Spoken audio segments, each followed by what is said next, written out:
Viewers, आज के video में हम पढ़ेंगे और समझेंगे संज्ञा किसे कहते हैं, संज्ञा के प्रकार बताइए। तो एक सामान्य प्रश्न है जो कक्षा 6 से लगाकर कक्षा 12 तक में आ सकता है और ये आपको पता होना चाहिए।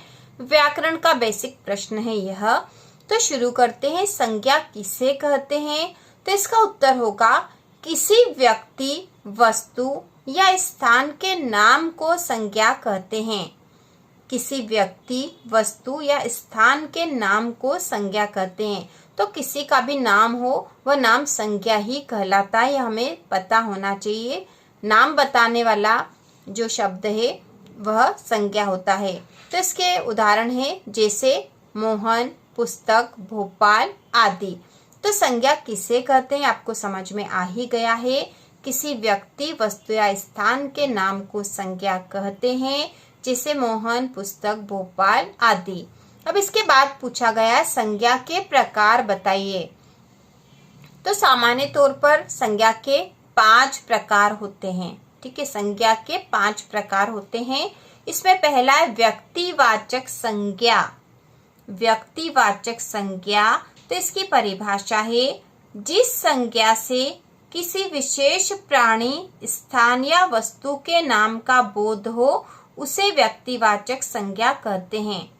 जिस संज्ञा से किसी विशेष प्राणी, स्थान या वस्तु के नाम का बोध हो उसे व्यक्तिवाचक संज्ञा कहते हैं, जैसे राम, मीना, हिमालय, गंगा आदि। तो किसी व्यक्ति विशेष का नाम होगा वह व्यक्तिवाचक संज्ञा होगी। किसी स्थान विशेष का नाम होगा तो वह भी व्यक्तिवाचक संज्ञा होगी। जैसे गंगा, यह एक नदी है।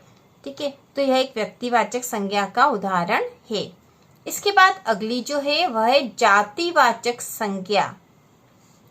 तो इसकी परिभाषा है जिस संज्ञा से किसी संपूर्ण जाति का बोध हो उसे जातिवाचक संज्ञा कहते हैं। जिस संज्ञा से किसी संपूर्ण जाति का बोध हो उसे जातिवाचक संज्ञा कहते हैं, जैसे गाय, कुत्ता, फूल, आदमी आदि।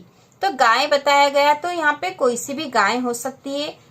जो गाय है उसकी जाति का बोध हो रहा है यहाँ पर। इसी प्रकार से कुत्ता और फूल, कोई से भी फूल हो सकते हैं, और आदमी में कोई से भी आदमी हो सकते हैं। तो इस प्रकार से जाति को बोध करा रहे हैं, इसलिए जातिवाचक संज्ञा के उदाहरण है।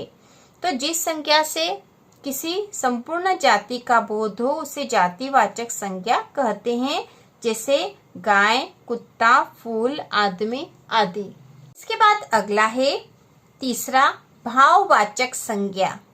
जिस संज्ञा से किसी वस्तु या व्यक्ति के गुण, धर्म और स्वभाव का बोध हो उसे भाववाचक संज्ञा कहते हैं।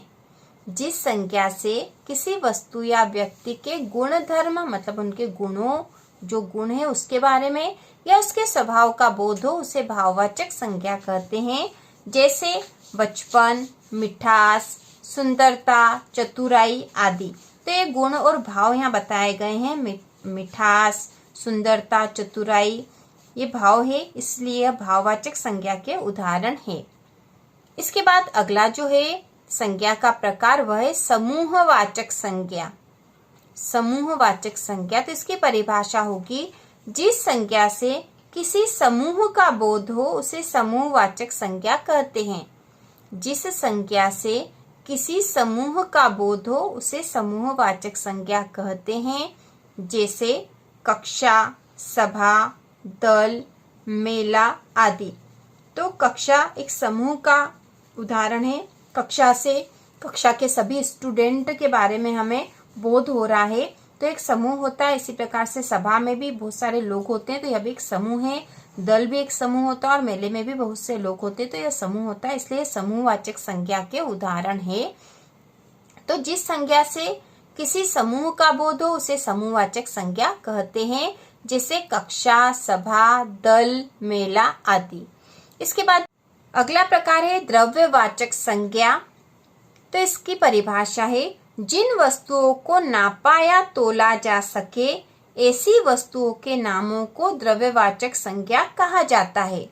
जिन वस्तुओं को नापा या तोला जा सके ऐसी वस्तुओं के नामों को द्रव्यवाचक संज्ञा कहा जाता है, जैसे पानी, सोना, चांदी, दूध आदि।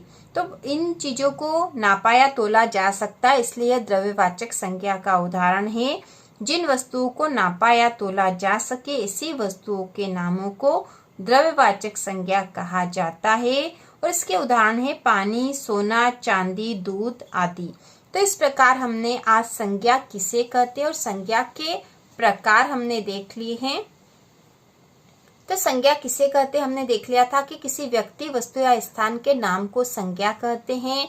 संज्ञा के 5 प्रकार है: व्यक्तिवाचक संज्ञा, जातिवाचक संज्ञा, भाववाचक संज्ञा, समूहवाचक संज्ञा और द्रव्यवाचक संज्ञा। तो इस प्रकार 5 संज्ञा के प्रकार उदाहरण सहित हमने देख लिए हैं।